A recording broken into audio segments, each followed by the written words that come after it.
आप देख रहे हैं नेशनल न्यूज चैनल। तो आप देख रहे हैं नेशनल न्यूज चैनल। राष्ट्रीय सचिव वैभव वालिया जी आज हमारे साथ मौजूद हैं, जिन्होंने बड़ी मेहनत और बड़ी सफलता से जो है लोगों का कदम काम को उठाया है। बहुत ही निष्पक्ष, ईमानदार, कर्मठ, जुझारू नौजवान नेता हैं। आइए हम उनसे जानना चाहते हैं कि दिल्ली में जो प्रोटेस्ट चल रहा था वो ख़त्म हो गया, बच्चों की जीत हुई, उसमें आप क्या कहना चाहेंगे? सर नमस्कार। नमस्कार।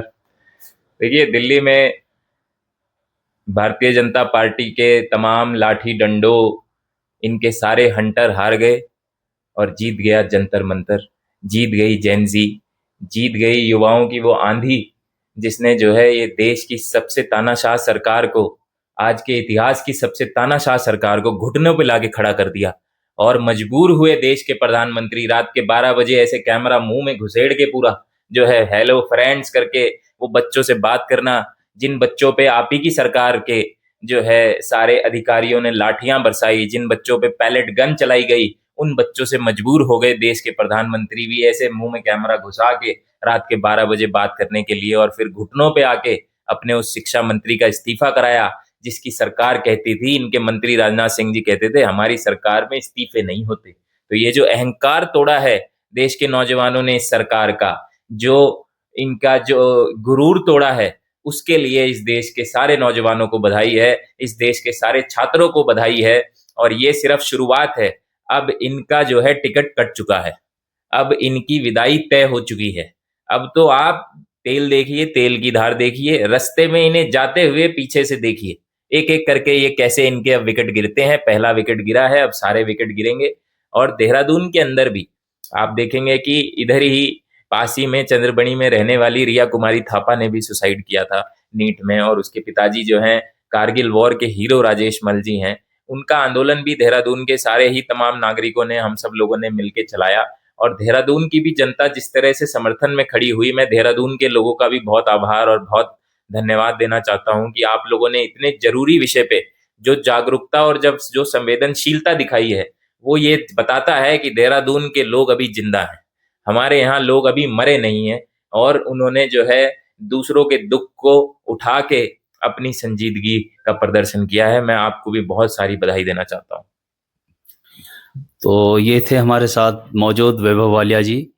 इनका बेबाकी से जब अल्फाज थे कि जो है जीत गई जेनजी, जीत गए नौजवान। और अगर ऐसा मुद्दा अगली बार हुआ या इसमें पेपर लीक में आप क्या सुझाव चाहते हैं, तो ये भी हम उनसे जानना चाहेंगे। देखिए, पेपर लीक जो है लगातार इस सरकार ने जो एजेंसी बना रखी है पेपर कराने वाली, वो एजेंसी पूरी तरह से पैसा इकट्ठा करने के धंधे में लग गई है। उनका उद्देश्य ही नहीं है कि काबिल नौजवान जो है वो नंबर लाएं और स्थान पाएं, ये उनका उद्देश्य नहीं है। उनका उद्देश्य है कि कैसे हम ज्यादा से ज्यादा पैसा कमाएं, कैसे हम जो है पेपर लीक वाले नेक्सस से लामबंद होके उनके साथ में मिली भगत करके कैसे हम अधिकारी पैसे बनाएं। तो पूरी तरह से भ्रष्टाचार से लिप्त नेशनल टेस्टिंग एजेंसी जो है वो हो चुकी है। ये एजेंसी को पहले पूरी तरह से बैन करना चाहिए। ये एजेंसी का कोई पेपर जो है वो ढंग से नहीं करा पाते हैं, तो इसलिए इस एजेंसी का कोई फायदा नहीं है।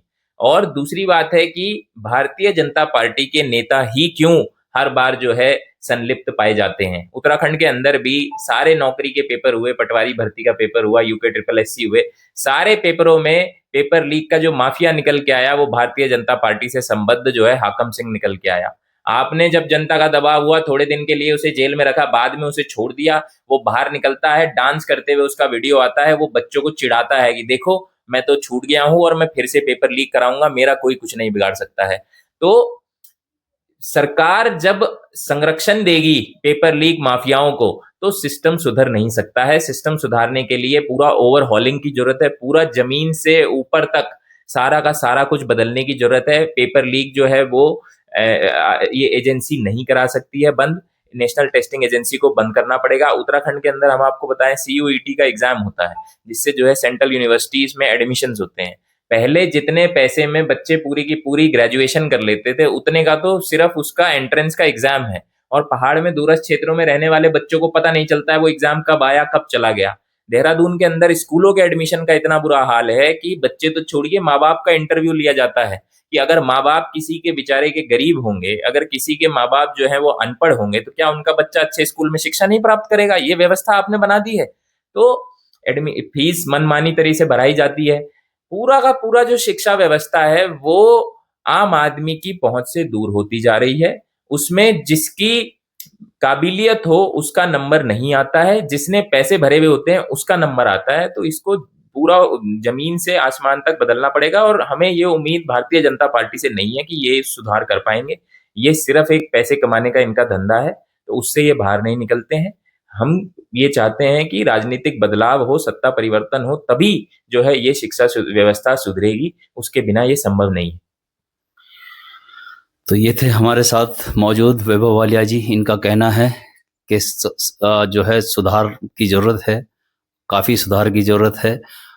हमारे साथ जो मौजूद वैभव वालिया जी हैं, ये हर मुद्दे को उठाते हैं, नौजवान के मुद्दों को उठाते हैं, गरीबों को मुद्दों को उठाते हैं, और दिल से भी खुशहाल हैं, गरीबों की मदद भी करते हैं, एक हिसाब से मसीहा भी हैं।